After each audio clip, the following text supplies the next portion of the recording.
पुण्यातील एका अत्यंत पॉश सोसायटीतील रवी आपल्या पत्नीसोबत स्नेहासोबत एका मोठ्या फ्लॅटमध्ये राहायचा. रवी एका मल्टीनॅशनल IT कंपनीत मोठा अधिकारी होता. त्याच्याच घरात त्याचा मोठा भाऊ माधव हा 45 वर्षाचा वयाने तो देखील राहायचा. माधव दिसायला अत्यंत कृश, आजारी आणि म्हातारा वाटायचा. त्याला दम्याचा भयंकर त्रास होता. त्यामुळे तो रात्रंदिवस खोकत असायचा. तो काहीच काम करत नसे, फक्त घरात एका कोपऱ्यात पडून असायचा. रवी आणि स्नेहा या दोघांनाही माधवचा प्रचंड तिरस्कार वाटायचा.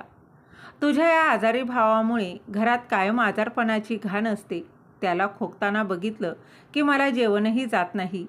हा माणूस आपल्या आयुष्याला लागलेला कलंक आहे, असं स्नेहा रोज रवीचे कान भरायची. रवीही माधवला अत्यंत वाईट वागणूक द्यायचा. काय केलंस तू आयुष्यात?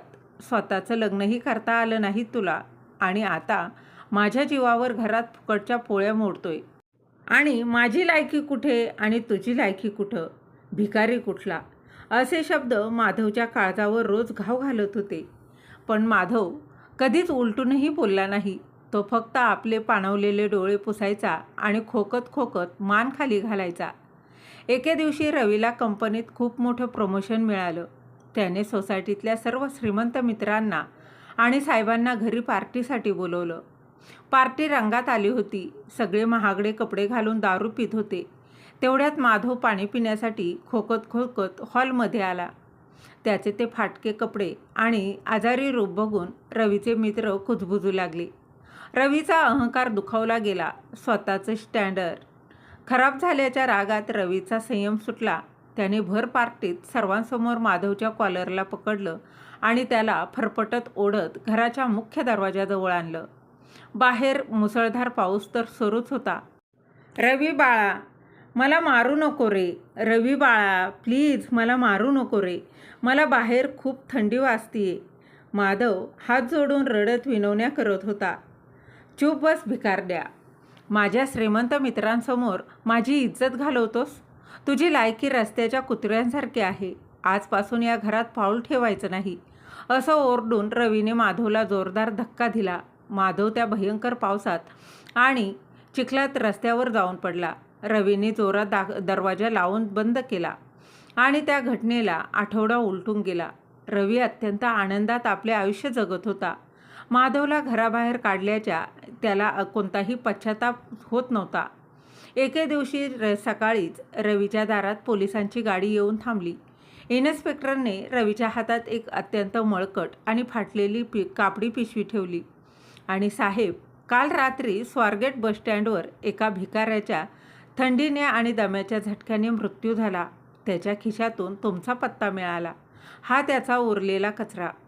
रवीने संतापाने नाक मुरडलं. मेल्या, इथं पण माझी इज्जत घालवली. असं पुटपुटत त्याने ती पिशवी उलटी केली. त्यातून 2-3 फाटके कपडे आणि एक जुनी पिवळी पडलेली अशी हॉस्पिटलची फाईल खाली पडली. सोबत एक स्टॅम्प पेपर होता.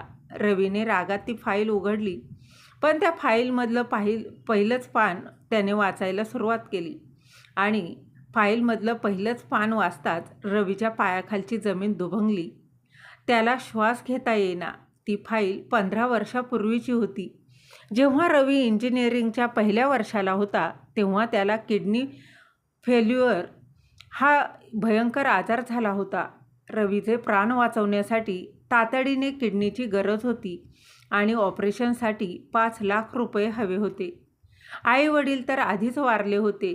त्या फाईलमध्ये माधवचा किडनी डोनर म्हणून रिपोर्टही होता. रवीचा जीव वाचवण्यासाठी माधवने स्वतःची एक किडनी रवीला दान केली होती. पण एवढंच नाही, तर ऑपरेशनचे 5 लाख रुपये उभे करण्यासाठी माधवने गावाकडची आपली वाटणीची सगळी जमीन विकून टाकली होती आणि तरीही पैसे कमी पडत होते. म्हणून माधवने एका विषारी केमिकलच्या फॅक्टरीत स्वतःचा जीव धोक्यात घालून 10 वर्ष रात्रंदिवस मजुरी म्हणून काम केलं होतं. आणि त्या फॅक्टरीतल्या विषारी धुरामुळेच माधवचे फुफ्फुस खराब झालं होतं आणि त्याला दम्याचा भयंकर आजार जडला होता. त्या फाईलमध्ये माधवने स्वतःच्या हाताने लिहिलेली एक छोटी चिठ्ठीही होती. माझ्या रवीला कधीच सांगू नका की मी त्याला किडनी दिली आहे.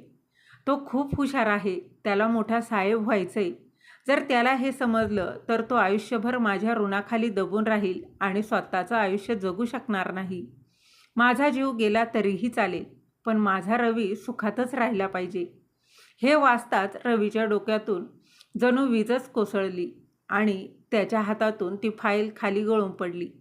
ज्या भावाला तो कुचकामी आणि भिकारी म्हणून हिणवत होता, तो भाऊ स्वतःच्या शरीराचा एक अवयव काढून आणि स्वतःचं तरुणपण जाळून त्याला आयुष्य देत होता. ज्या शरीरावर आणि ज्या श्रीमंतीवर रवी आज माच करत होता, ती श्रीमंती ही माधवने स्वतःच्या रक्ताने आणि घामाने विकत घेतली होती. रवीने एक भयंकर किंकाळी फोडली. तो स्वतःच्याच घराच्या फरशीवर डोकं आपटून स्वतःच्याच थोबाडीत मारून घेत होता आणि असा धाय मुकून रडू लागला की ज्याने त्या घराच्या भिंतीही हादरल्या होत्या. दादा मला माफ कर, दादा मला माफ करा ओ दादा. मी राक्षसाचा बाप आहे. मी त्या राक्षसाचा बाप आहे ज्याने मला श्वास दिला, त्यालाच मी भर पावसात रस्त्यावर तडफडून मरायला सोडून दिलं. मला नाही पाहिजे ही श्रीमंती. मला माझा बाप माणूस परत द्यावो. तो वेड्यासारखा ती फाईल छातीशी कवटाळून रडत होता. पण आता वेळ कायमची निघून गेली होती. एका खोट्या अहंकाराने आणि पैशांच्या माजाने एका खऱ्याखुऱ्या देवाचा रस्त्यावर अत्यंत निर्दयपणे बळी घेतला होता. आपल्या घरातले जे मोठे भाऊ, बहीण आणि आईवडील आपल्याला आडाने मागासलेले किंवा अयशस्वी वाटतात, अनेकदा त्यांचे हे अपयश हे त्यांनी तुमच्या यशासाठी दिलेल्या बलिदानाचं बळ असतं. तुम्ही मोठं व्हावं म्हणून ते मुद्दाम लहान झालेले असतात. त्यांच्या फाटक्या कपड्यांची कधीही लाज बाळगू नका. खऱ्या प्रेमाची किंमत ओळखायला शिका. अन्यथा रागाच्या भरात गमावलेली माणसं आणि वेळ जगातली कोणतीही श्रीमंती परत आणू शकत नाही. तर मग मित्र आणि मैत्रिणींनो, तुम्हाला ही कथा कशी वाटली? कथा आवडली तर कथेला लाईक, शेअर, सबस्क्राईब नक्की करा आणि भेटूया अशाच एका नवीन कथेसोबत. तोपर्यंत धन्यवाद.